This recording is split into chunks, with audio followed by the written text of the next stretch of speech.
Fendar and Wanderer met with the Mauritian elders to discuss how to get the thousands of people out of the city without a lot of confusion and chaos. Now that the freedom from Uruk was a distinct possibility, even for a few days the elders were hopeful. A feeling of celebration seemed to move throughout the promised land. Danny noticed that the people on the street were smiling once more. Even those Mauritians who had been beaten and sent out to the mines and fields for more than 12 hours that day had reacted to the happy news. Privately, Fendar told Danny, once they have a taste of freedom, they'll want more. These days out will stir them. You watch and see. That evening, Fendar and Wanderer continued to discuss plans for evacuating the Mauritians. They pored over maps and debated routes and bickered over details like the two brothers they were.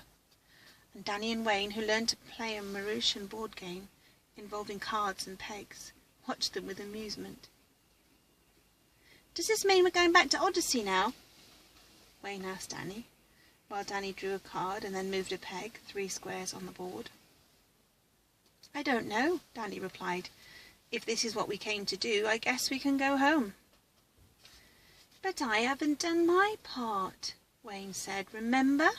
One of us is supposed to raise a cloud or something like that. Maybe you'll do it when we go out to the forest." "I think they're smoke signals," Wayne said as he took his turn at the game. "What?" "Like Indians," he explained. "I bet there'll be a big bonfire in the forest, and I'll be in charge of sending smoke signals." Danny rolled his eyes. "You're goofy." "What other kind of cloud goes up?" he asked. Just then they heard a knock at the door, and Wanderer answered it.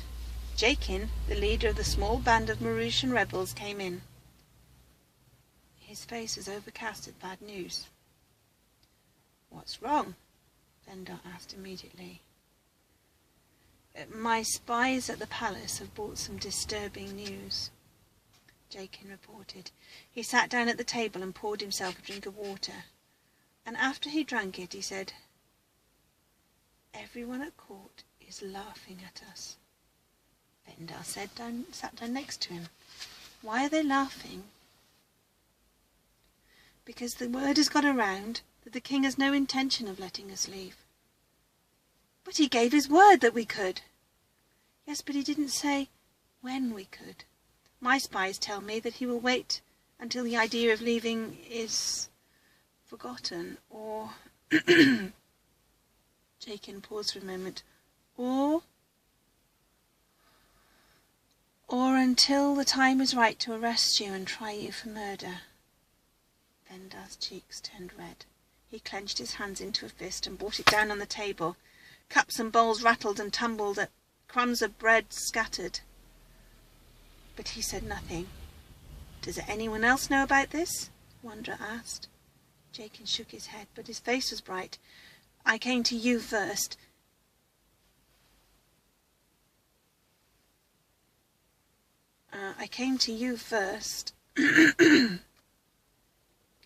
This is just the sort of thing my rebels need to get the people motivated when they catch the king in a bold-faced lie.